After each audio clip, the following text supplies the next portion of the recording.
আসসালামু আলাইকুম এভরিওয়ান। প্রচণ্ড ঠান্ডা আমাদের টরন্টোতে। আমরা যারা আছি টরন্টোতে সবাই জানি। আর যারা টরন্টোর বাইরে আছেন তাদেরকে বলি যে এখন একদমই -8, 9, 10 চলতেছে। তো যাই হোক, এরকম যখন অনেক ঠান্ডা থাকে, এখন তো বরফ নাই, বাট ডিসেম্বরে নর্মালি বরফ থাকে প্রচুর। তো যাই হোক, এখন তো এখনও বরফ নাই, বাট যখন প্রচণ্ড এরকম ঠান্ডা এবং বরফ থাকে তখন হচ্ছে গিয়ে আমি প্রতি বছর এখানে চলে আসি ঘুরতে জন্য। তো আজকে ভাবলাম যে আপনাদেরকেও দেখাই যে এত ঠান্ডার মধ্যে আমরা ইনডোরে কোনো জায়গায় ঘুরতে যাওয়ার কোনো প্ল্যান করলে অবশ্যই এখানে আসতে পারেন। সেটা হচ্ছে অ্যালেন গার্ডেনটা। এটা টরন্টোতে, অ্যালেন গার্ডেনটা আমাদের স্কারবোরোতেই। তো আমার বাসা থেকে একটু কাছেই, বেশি দূরেও না আবার বেশি কাছেও না এরকম। তো যাই হোক, আমি আজকে আমার বান্ধবীকে নিয়ে চলে আসছি। অনেক ঠান্ডা যেহেতু, বাইরে অত ঘোরাঘুরি করার মতো অবস্থা নাই, ইনডোরেই ঘোরাঘুরি করার মতন আছে। তো আমি খুঁজে খুঁজে ইনডোর কোথায় ঘুরতে যাওয়া যায় সেগুলোই অ্যাকচুয়ালি সবাইকে আইডিয়া দেওয়ার চেষ্টা করতেছে, এবং আমি নিজেও খুব আরাম পাই যে ইনডোরের ভিতরে ঘোরাঘুরি করতে। বাইরে তো প্রচণ্ড ঠান্ডা, তাই না? তো অ্যালেন গার্ডেনটাতে কিভাবে আসলাম সেটা আমি আস্তে আস্তে বলবো, আমাদের ভিডিওর শেষেই আমি বলবো। একটা কথা বলে রাখি যে অ্যালেন গার্ডেনটা এখন অনেক কনস্ট্রাকশনের কাজ চলতেছে। আই মিন, মোটামুটি 50% ওপেন আর 50% হচ্ছে গিয়ে অফ। আর এটাতে এখানে দেওয়া আছে যে আপনি কয়টা থেকে কয়টা পর্যন্ত যেতে পারবেন। আই মিন 5টার আগ পর্যন্ত, বিকাল 5টার আগ পর্যন্ত এটা ওপেন থাকে। তো যারাই যেতে চান তারা একটু সকাল সকাল করে, আই মিন 5টার আগ পর্যন্তই গেলে ভালো হবে। তো চলেন ঘুরে আসি আমার সাথে অ্যালেন গার্ডেনের ভিতরে। একদম ভিতর থেকে শুরু করব আজকের ব্লগটা। অ্যালেন গার্ডেনটা হচ্ছে একটা গ্রিন হাউস গার্ডেন, মানে দেখতে পাচ্ছেন যে একদম কাচের ঘর। তো ঘরে ঢুকতেই হচ্ছে গিয়ে, গার্ডেনটাতে ঢুকতেই হচ্ছে, এখন সব জায়গায় ক্রিসমাসের প্রচণ্ড মানে ডেকোরেশন। তো ক্রিসমাসের সুন্দর একটা ডেকোরেশন আছে, এবং আমরা এই যে ভিতরে ঢুকতেছি। হ্যাঁ, যেটা বলতেছিলাম যে একদম কাচের ঘর, দেখাই যাচ্ছে যে একদম কাচ দিয়ে মানে করা ঘরটা, গ্রিন হাউস এই ঘরটা। তো ভিতরে বেশ গরম কিন্তু, হ্যাঁ, ভিতরে অত ঠান্ডা নাই। এবং মানে আমার এখানে প্রতি বছরই আসতে কেন ভালো লাগে সেটা অবশ্যই আমাকে মানে আমার ভিডিও দেখলে বুঝতে যাচ্ছে যে আমি প্রচণ্ড রকমের সবুজ বা গাছপালা বা ফুল সব কিছু পছন্দ করি। তো যখন প্রচণ্ড ঠান্ডা থাকে আমাদের এখানে, তখন হচ্ছে গিয়ে এখানে আসলে একদম একটা অন্যরকম রিফ্রেশমেন্ট কাজ করে, মনে হয় লাইফে একটা রিফ্রেশ আনা যায়। তো এখানে আমরা এখন যে ডোরটা দিয়ে ঢুকছি, যে এন্ট্রেন্সটা দিয়ে ঢুকছি, সেই এন্ট্রেন্সটাতে ঢুকলেই হচ্ছে ক্যাকটাসের বিশাল একটা বাগান। একদমই মনে হবে যে মরুভূমির ভিতরে চলে আসছি। প্রচণ্ড মানে সব রকমের ক্যাকটাস এখানে আছে, বিশাল বড় বড় ক্যাকটাস, এবং যত রকমের ক্যাকটাস পাওয়া যায় একদম উপরে ঝুলানো টুলানো সব রকমের। দেখতেই পাচ্ছেন যে আমার ভিডিওতে আমি মানে সব কিছু ভালো মতো ভিডিও করার চেষ্টা করছি, এবং ছোট ছোট করে ক্রিসমাসের যে ডেকোরেশনগুলো এগুলো খুব ভালো লাগে। তো মানে কি বলবো, প্রতি বছরই এখানে আমি আসার চেষ্টা করি। আর অনেক বছর আগে আমি এখানে ফার্স্ট আসছিলাম, হচ্ছে যে বছর আমি প্রথম কানাডাতে আসি সেই বছর আমার ইংলিশ যে শিখতে যেতাম স্কুলে, ইএসএল স্কুলের সাথে করে এখানে আমাদেরকে নিয়ে আসছিল ফার্স্ট। আর এই গার্ডেনটা কিন্তু ঢোকা মানে এন্ট্রি কোনো লাগে না, ফ্রি। হ্যাঁ, ফ্রি এন্ট্রি, মানে যে কোনো সময় যে কেউ ঢুকতে পারে, যে কোনো সময় না, 5টার আগ পর্যন্ত। এবং হচ্ছে গিয়ে আমরা বেসিক্যালি যেহেতু সবসময় ঠান্ডার ভিতরেই আসি, সেজন্য হচ্ছে ক্রিসমাসের টাইমটাতে আসলে অনেক রকমের ডেকোরেশন পাওয়া যায়। তো অনেক বছর, এখন তো কনস্ট্রাকশনের কাজ চলতেছে, যখন কনস্ট্রাকশনের কাজ চলে নাই, এই যে দেখেন একটা কলা গাছ পর্যন্ত আছে, এবং আমি এখানে কলা গাছে কলা ধরাও দেখছি। এবং কচু গাছ আছে বিশাল বড় বড়, এবং অনেক সুন্দর সুন্দর ফুলের গাছ। আমি হাঁটতে হাঁটতে ফুলগুলো দেখাতে দেখাতেই কথা বলতেছিলাম যে এখন যেহেতু কনস্ট্রাকশনের কাজ চলতেছে, তো যখন চলে নাই বা এরও আগে, তখন হচ্ছে গিয়ে ফুল দিয়ে একদম মানে সব রকমের ডেকোরেশন করতো ওরা। লাইক ক্রিসমাসের যত রকমের ডেকোরেশন, এই যে এখানে একটা ফুল দিয়ে ক্রিসমাসের ট্রি বানাইছে, বাট অনেক সুন্দর সুন্দর বড় বড় পুতুল, পিয়ানো, এগুলো সব মানে ফ্লাওয়ার দিয়ে করতো। তো আমাদের হচ্ছে এক সাইড দেখা শেষ হয়ে গেছে। যারা এখন এই মুহূর্তে যেতে চাচ্ছেন তাদের জন্য বলে রাখি যে একটা এন্ট্রেন্স দিয়ে হচ্ছে গিয়ে এই সাইড এক সাইড দেখা যায়, আরেকটা এন্ট্রেন্স হচ্ছে গিয়ে একটু সামনে যেয়ে তারপরে একটা বাচ্চাদের খেলার জায়গা আছে এবং অ্যালেন গার্ডেনেরই একটা ছোট পার্কিংয়ের আছে, ওই পার্কিংয়ের পাশ দিয়ে আরেকটা এন্ট্রেন্স করছে, মানে ফুল এন্ট্রেন্সটা ওরা এখনও খুলে নাই। তো দুইটা এন্ট্রেন্স আছে এখন, তো দুইটা এন্ট্রেন্স দিয়ে দুই রকমের যাওয়া যাবে। তো বান্ধবী সারা আর আমি আসছিলাম এখানে আজকে ঘোরাঘুরি করার জন্য, আর অনেক গল্প করতেছি যে এখানে কীভাবে কীভাবে আসছি। আমরা একটা সাইড দেখে আসছি এবং এখন আরেকটা সাইড দেখব। এই সাইডটাতে বেসিক্যালি বাচ্চারা খুব এনজয় করে এবং যত প্যারেন্টস আছে তারা সবাই মোটামুটি এখানে বাচ্চাদেরকে নিয়ে আসে।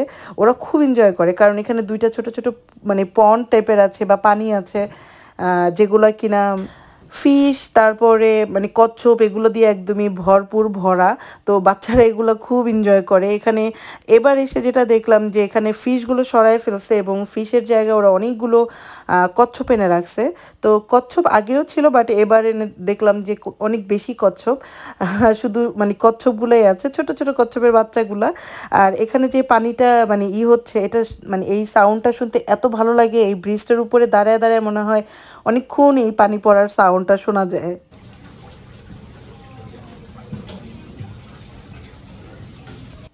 আর এখানকার সব ডেকোরেশনই এত সুন্দর, মানে মনে হবে যে ছোট্ট একটা কুঁড়ে ঘরের ভিতরে ঢুকে গেছি এবং খুব পুরনো একটা বাড়ির মধ্যে ঢুকে গেছি এবং একদম গাছপালা দিয়ে মনে কোনো একটা জঙ্গলের মধ্যে ঢুকে গেছি।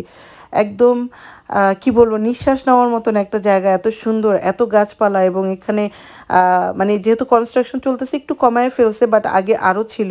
এবং কত রকমের এখানে দেখেন, এটা ফার্স্টে দেখে মনে করছিলাম যে একটা পেয়ারা, তারপরে দেখলাম যে না, এটা একটা লেবু গাছ। লেবু পাতা দেখে বুঝতে পারছি বিশাল বড় বড় দুইটা লেবু হয়ে আছে এবং আরও অনেক কিছু। এখানে পেঁপে গাছও ছিল, পেঁপে গাছে পেঁপেও ধরতো। তো এইটা হচ্ছে কি একটা সেকশন, মানে একটা রুম, বিশাল বড় একটা রুম যেখানে কিনা অনেক ফুল টুল এই ফলের গাছ আছে। এখান দিয়ে দরজা ওপেন করে দিয়ে আরেকটা মানে সেকশনে ঢোকা যায়, একটা প্রত্যেকটা আলাদা সেকশন আছে। এই সামনের দরজাটা আগে মানে এন্ট্রেন্স ছিল, তো এখন এটা আপাতত বন্ধ করে রাখছে। এবং এখানে আসলে সবচেয়ে গর্জিয়াস এবং সবচেয়ে সুন্দর একটা জায়গা দেখা যায়, যেখানে কিনা মানে একটা পন্ড টাইপের বানাইছে ছোট এবং অনেক মানে কালারফুল মাছ দিয়ে ভর্তি।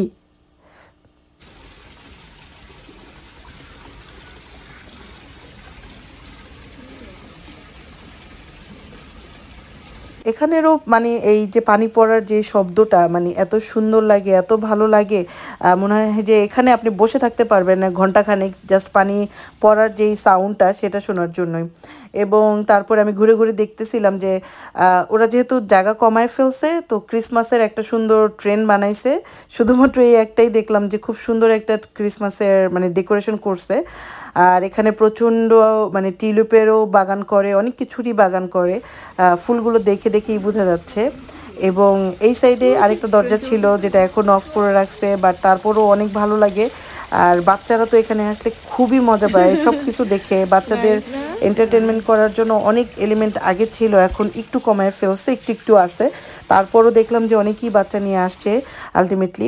তো টরন্টোর এই মানে ঝিম ধরা ঠান্ডার ভিতরে এই জায়গাটাতে মানে ঘুরতে যেতে এত ভালো লাগে। এর জন্যই বলি যে আমাকে যদি কেউ জিজ্ঞেস করে যে এই ঠান্ডার মধ্যে কোথায় যেতে ভালো লাগে আমি সবার আগে এই জায়গাটার কথা বলি। এখানে একেবারে পুরা মানে একটা সেকশন, গ্রিন হাউসের একটা সেকশন পুরো দেখা যাচ্ছে উপর থেকে নিচ পর্যন্ত একদম। এবং দুই পাশের এত সুন্দর সুন্দর ফুলগুলো, এবং সবচেয়ে ভালো লাগে হচ্ছে এখানে একটা স্মেল আছে, ফুলের স্মেল, পাতার স্মেল, পানির স্মেল, ইভেন মাটির স্মেল, সব কিছুরই খুবই একটা রিফ্রেশ করার মতন একটা জায়গা। তো আপনারা অবশ্যই এখানে একটা ঢু মেরে আসতে পারেন যারা স্কারবোতে আছেন। এটা হচ্ছে গিয়ে শেরবর্ন রোডে। আর অ্যালেন গার্ডেনে অনেকভাবে যাওয়া যায় আমার বাসা থেকে, বিশেষ করে আমরা যারা ইস্ট ইয়র্কে আছি অনেকভাবে যাওয়া যায়। তো আমার কাছে যে জায়গাটা যেতে সবচেয়ে সুবিধার লাগে বা সবচেয়ে কম সময়ে যাওয়া যায়, আমি সেই মানে হিসাবেই গেছি। তো আমি সেটাই আপনাদের সাথে শেয়ার করব যে কিভাবে এখানে সবচেয়ে কম সময়ে আসা যায়, বিশেষ করে আমাদের ইস্ট ইয়র্ক থেকে। তো যাই হোক আমরা বের হয়ে গেছি। এই যে পুরো অ্যালেন গার্ডেনটা দেখা যাচ্ছে, পুরো গ্রিন হাউস গার্ডেনটা দেখা যাচ্ছে। ভিতরে আপনাদের কেমন লাগলো সব কিছু ঘুরে ফিরে অবশ্যই কমেন্ট করবেন। তো আমি এখন বলবো যে কীভাবে গেছি। আমরা ভিক্টোরিয়া পার্ক থেকে উঠছি। আমি আমার বাসার কাছে যে সাবওয়ে স্টেশনটা, আমি যে কোনো জায়গায় যেতে সাবওয়েতে যেতেই পছন্দ করি। তো তারপরে ভিক্টোরিয়া স্টেশন থেকে আমরা শেরবর্ন স্টেশনে নামছি। কয়েকটা স্টেশন, প্রায় 7-8টা স্টেশন পরেই শেরবর্নে। এবং এই শেরবর্ন থেকেই উপরে উঠতে হবে, একদম উপরে, যেখানে কিনা রাস্তা পার হইতে হবে। তো আমরা যখন উপরে উঠছি, এটা যাওয়ার সময়ের ভিডিও, তো তখন দেখলাম যে বাইরের আকাশটা এত সুন্দর নীল হয়ে আছে। তো যাই হোক আমরা রাস্তা পার হয়ে একটা টি মর্টন আছে, ওখান থেকে খুব সুন্দর ডেকোরেশন দেখে মানে চা না তো কফি টফি নিয়ে তারপরে বের হয়েছি। এখান থেকে হচ্ছে গিয়ে আমরা বাস ধরবো। এটা হচ্ছে গিয়ে শেরবর্ন যে ইটা আছে, সাবওয়ে স্টেশনটা আছে জাস্ট রাস্তার অপোজিটে এই বাস স্ট্যান্ডটা, 75 নাম্বার বাস স্টেশন। তো এই 75-এ বাসে করেই হচ্ছে গিয়ে শেরবর্ন যে রোডটা আছে সেই রোড ধরে একদম জাস্ট 3টা থেকে 4টা স্টেশন, মেবি 4টা স্টেশন পরেই হচ্ছে গিয়ে এখানে নামতে হবে। তো এই স্টেশনটার নাম হচ্ছে কার্লটন স্টেশন।